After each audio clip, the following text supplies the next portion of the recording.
The Zirith Battle Academy had spent centuries training the fiercest warriors in the galaxy. Every species feared their graduates, elite soldiers who had never lost a battle, until now. It all started with a simple report. A glitch surely. Yet, as the Academy's top strategists gathered around the hollow screen, silence filled the war chamber. The report displayed a combat ranking chart, one designed to evaluate potential military threats. The rankings listed warrior species in order of their combat proficiency, resilience, and adaptability. The Zirith warriors, proud and battle-tested, expected humans to rank near the bottom. Instead, what they found shattered everything they thought they knew. Key developments. The head of combat analytics, Instructor Zalrath, a grizzled war veteran, narrowed his reptilian eyes as he read aloud. Average combat effectiveness of a human juvenile, age 5-6, exceeds that of an untrained adult soldier from the Varric war clans? Murmurs filled the war chamber. The Varric were four-armed, 8-foot-tall brutes that had raised entire colonies. How could a human child outmatch one? Another instructor, Valrock, snorted. Surely this is an error. Humans are soft. They cry when injured. They do not even have exoskeletons. Zalrath didn't respond. Instead, he waved a clawed hand. The hollow screen flickered, replacing text with a security recording from Earth. The footage showed a human kindergarten. A room full of tiny creatures with oversized heads, soft limbs, and shrill voices. At first glance, they appeared fragile. And then the video fast-forwarded. The instructors watched as the children split into two teams. The rules were unclear, but the game involved territory control. What followed next terrified the Zirith instructors. The children coordinated their movements like trained squads. They used cover, ambush tactics, and feints. One child, no taller than Zalrath's knee, executed a perfect rear chokehold on another. Another dodged a thrown ball with reaction times exceeding Zirith warrior trainees. They didn't hesitate to shove, tackle, and trip each other to secure victory. And when the game ended, there were no tears. No complaints. The losing team immediately analyzed their mistakes and vowed to do better next time. Zalrath turned to his fellow instructors. You see it now, don't you? These are not helpless creatures. Silence. Then Valrock scoffed. It means nothing. Play and war are not the same. Zalrath exhaled, his nostrils flaring. Then prove it. Go observe them yourself. Valrock, still skeptical, arrived at an ordinary-looking human kindergarten in North America. His mission, to observe and assess the combat validity of human juveniles. Dressed in a translator-equipped exosuit, he stepped into the classroom. The human teacher, Miss Carter, smiled warmly. Ah, you must be the alien observer. Welcome to our class. Valrock nodded curtly. I am here to study your warriors, younglings. Miss Carter chuckled. You mean our kids? Oh, they're just little angels. First observations. At first, everything seemed normal. The children colored with wax sticks. They listened to a story about a rabbit. They sang a song about friendship. Valrock smirked. So much for combat efficiency. Then recess began. 5. The playground battlefield. As soon as the children stepped outside, everything changed. They formed squads with unspoken agreements. They claimed territory using the jungle gym as high ground. The moment a dispute arose, it escalated into a full-scale skirmish. And then, the dodgeball game started. Valrock watched in horror. The human children threw with unholy accuracy. They dodged like trained assassins. A particularly small child performed a combat role, snatching a ball mid-air and counterattacking with perfect momentum transfer. This is not play, Valrock murmured. Then suddenly a ball hurtled toward his face. He barely dodged. They had aimed for him. The children had just made him part of the game. Valrock turned to protest to the teacher. Before he could, a small blonde child tackled his legs. He lost his balance. Another child jumped on his back, grabbing at his arms in a grappling hold. His alien physiology was stronger, but these creatures had a swarm mentality. In seconds they dogpiled him. Through the chaos he heard Miss Carter sigh. Oh dear. Looks like they got a new boss fight. Pinned beneath a dozen laughing, shrieking, terrifyingly strong human younglings, Valrock had only one thought. What kind of species trains its children like this? Valrock's shattered confidence will set the stage for Chapter 2, First Contact, and the First Bruises. The Zirith Battle Academy will soon realize. They have underestimated humanity, and it may already be too late to back out. Valrock had never been defeated in battle. He had once fought a Threxian dreadstalker armed with nothing but his claws. He had survived a plasma bombardment that wiped out half a moon. He had led an assault on the Karath insurgents and emerged victorious. Yet now, a swarm of human 5-year-olds had bested him. As he lay pinned beneath tiny limbs, their shrieking laughter echoing in his ears, Valrock felt something he had never felt before. Terror. Not because these creatures had attacked him.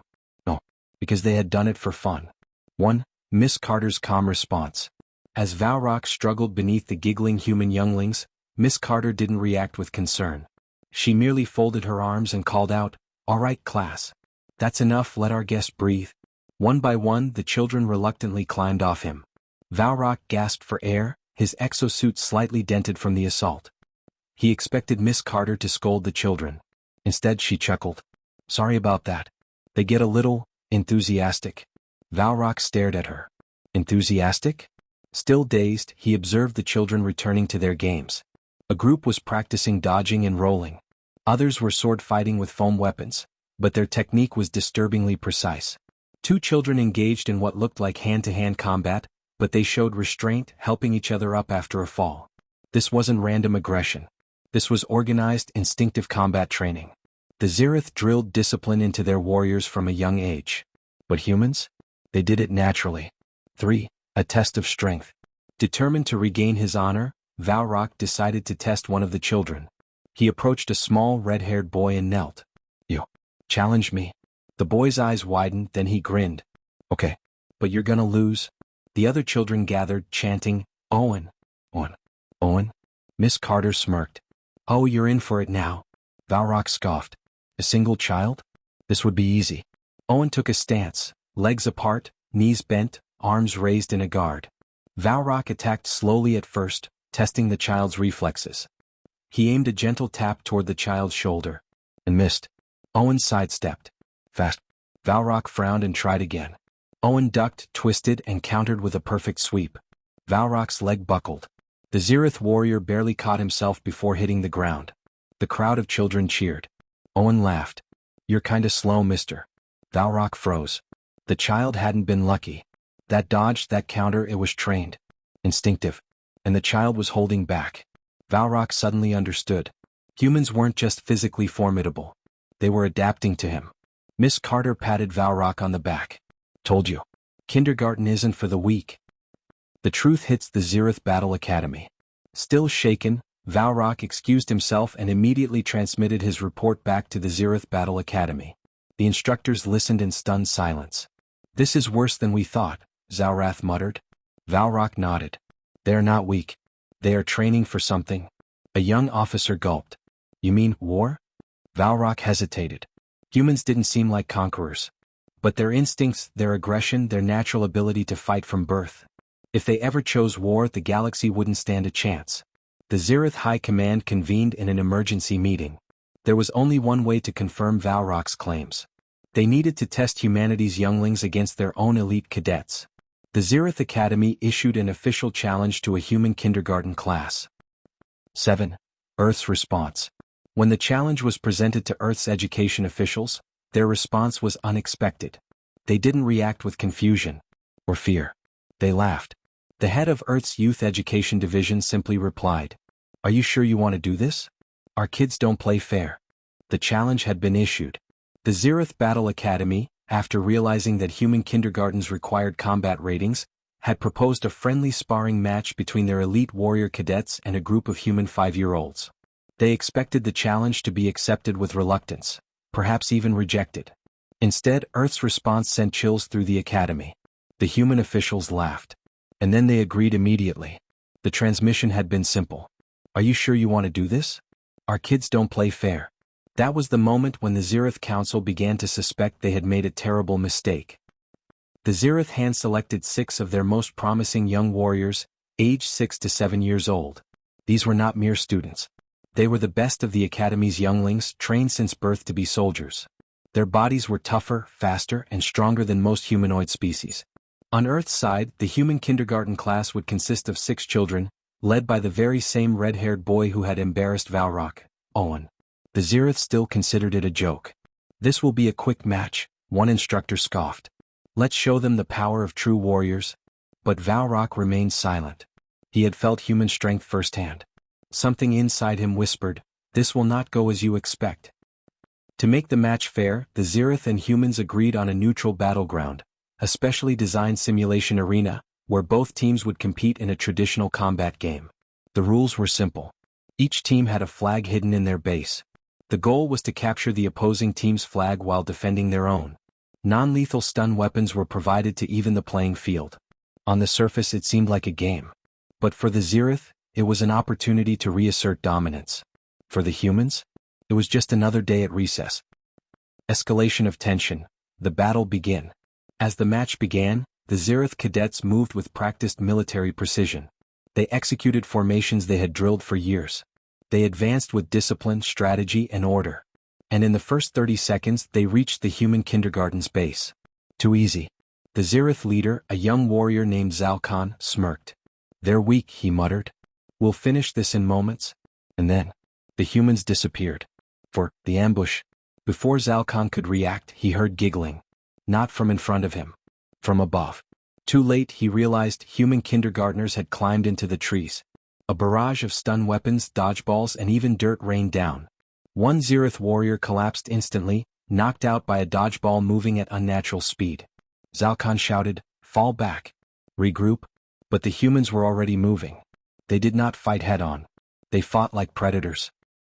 As the Zirith tried to fall back to their base, they found that their escape routes were already cut off. The humans had set traps. Leaves covered hidden holes. Vines were turned into tripwires. One Zirith cadet was taken out when a kindergartner dropped down from a branch and rode him to the ground, laughing the whole time. Zalkan panicked. This wasn't play. This was warfare. And then he heard it. Owen's voice rang through the battlefield. "Get the flag."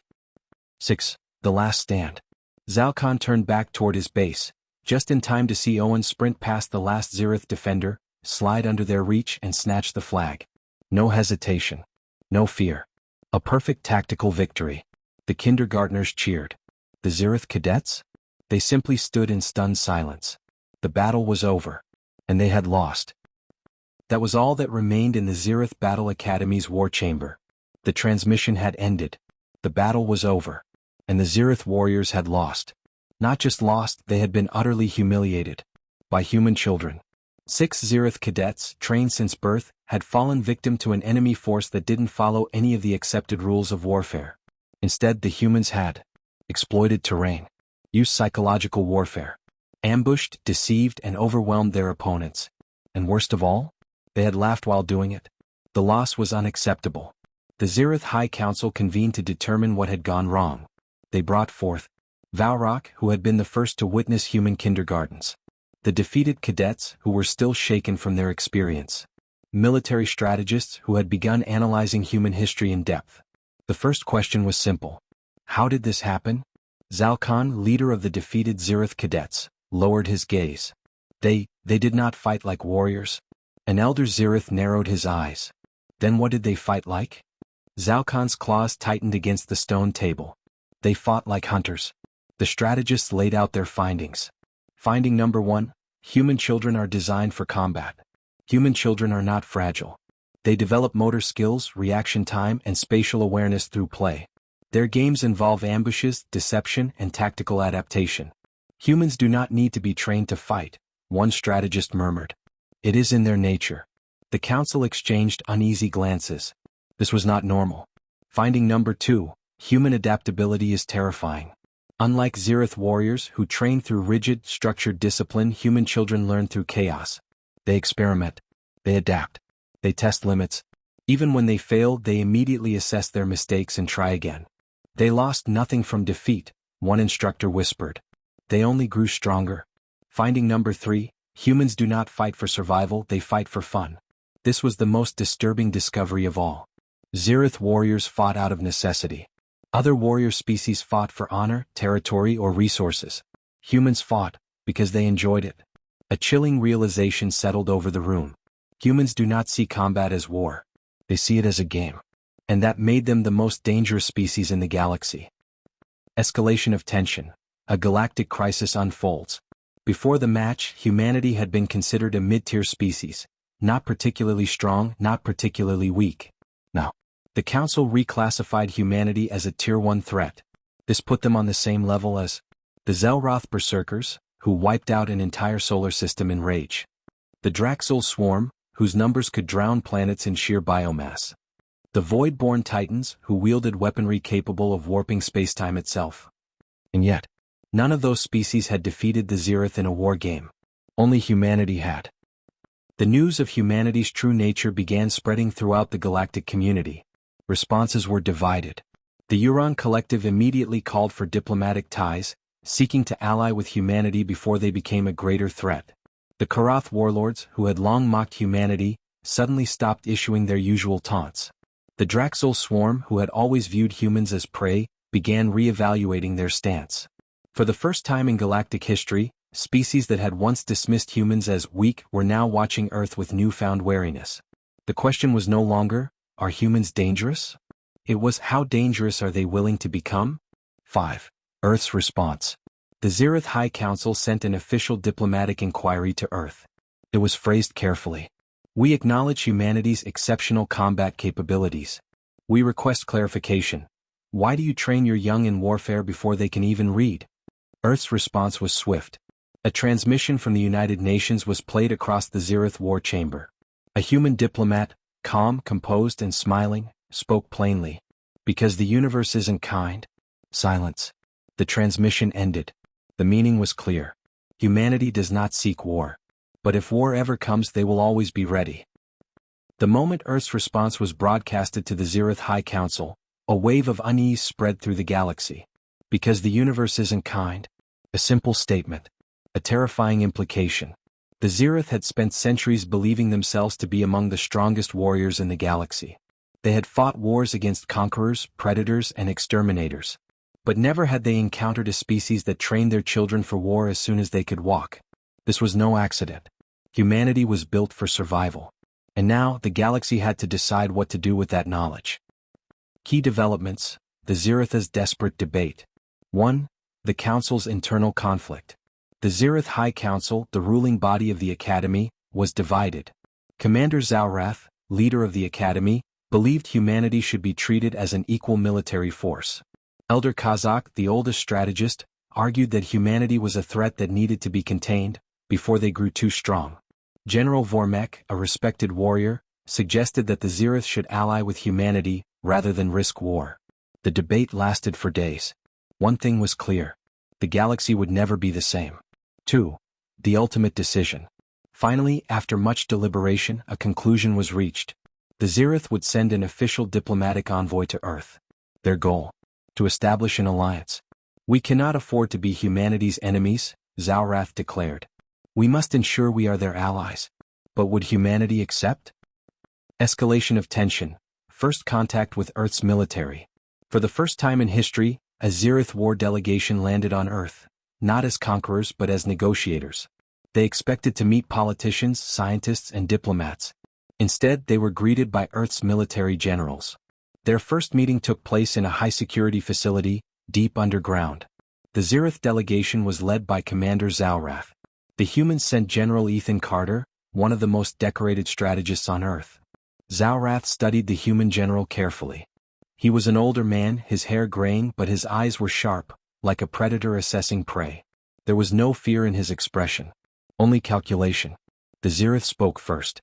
We acknowledge humanity's impressive combat abilities. General Carter simply smiled. Appreciate it. Now what do you want?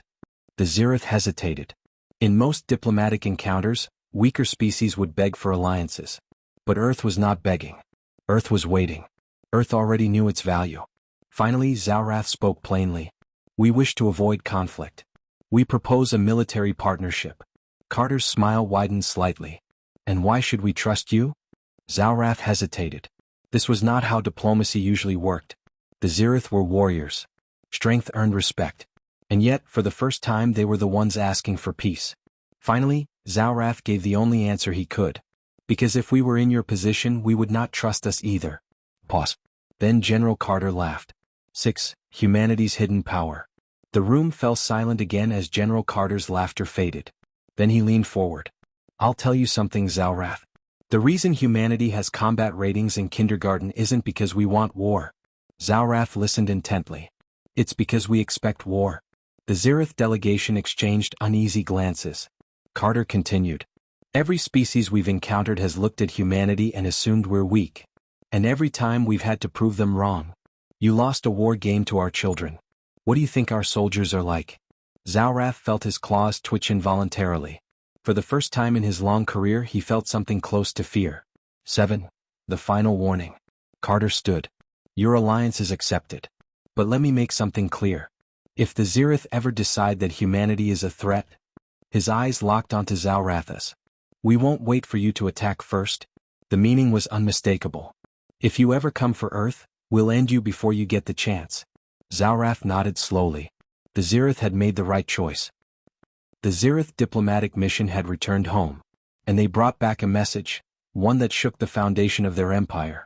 The war simulation between the Zereth's finest young warriors and human kindergartners had been intended as a joke. Instead, it had revealed a terrifying truth. Humanity was not just a warrior species. They were something far worse. Not conquerors. Not predators.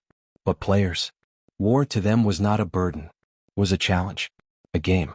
And that meant there was only one logical conclusion. If the Zereth or any species ever tried to attack Earth, they would not survive. The High Council met in secret following Zalrath's return. The question was no longer, is humanity dangerous? It was, what do we do about them? There were 3 possible courses of action. 1. Strengthen the alliance with Earth, ensuring that the Zereth would be on the right side when humanity inevitably reshaped the balance of power. 2. Attempt to contain human expansion, a risky strategy that could provoke a conflict the Zereth could not afford to lose. 3. Preemptively strike Earth before humanity's power grew any further. That last option was quickly dismissed. After all, they had already lost to 5-year-olds. What would happen if they faced human adults? The Council's decision was unanimous. We will never fight Earth. We will warn others not to either. As news of the Zereth's discovery spread, other empires took notice. The Euron Collective, diplomatic empire, immediately requested a trade and military alliance with Earth. Declared humans a protected species under galactic law, not for Earth's safety but for everyone else's. The Korath warlords, mercenary clans, once mocked humans as primitive, now refuse to accept any contracts against Earth, have begun sending ambassadors instead of raiders. The Zelroth berserkers, nomadic warbands. Their leader, Grand Warlord Korok, was famously quoted saying, "I do not fight wars I cannot win," declared that any Zelroth warrior who provoked Earth would be exiled. The Draxul swarm, galactic predators, initially saw humans as inferior prey. After learning that human younglings fight back, the swarm ceased all plans to invade human colonies. Instead, they altered their evolutionary strategy, no longer seeking to challenge Earth, but instead avoiding it altogether. Not all species accepted the warning. One empire, the Var Dominion, believed the Zereth were exaggerating. The Var were an old, proud empire that had once ruled over dozens of weaker species.